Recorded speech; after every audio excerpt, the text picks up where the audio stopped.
Ryan, मैंने उनकी इज्जत मिट्टी में मिला दी। मेरी वजह से अपनी नजरें नहीं उठा पाएंगे।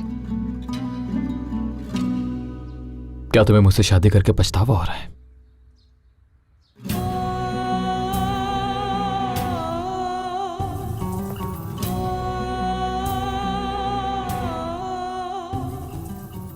पहली दफा की थी तब पछतावा हुआ था।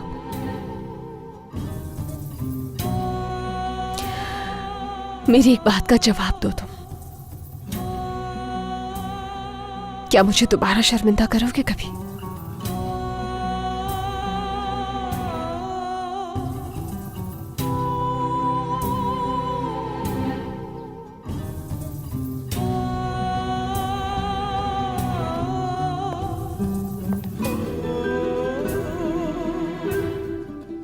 आज के बाद अपने अल्फाज से नहीं, बल्कि हमेशा तुम्हें खुश रखकर इस बात का जवाब दूंगा।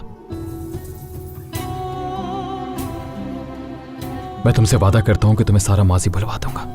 यकीन करो मेरा। इस बार जो शादी के लिए हां की है, इसका तुम्हें कभी पछतावा नहीं होगा।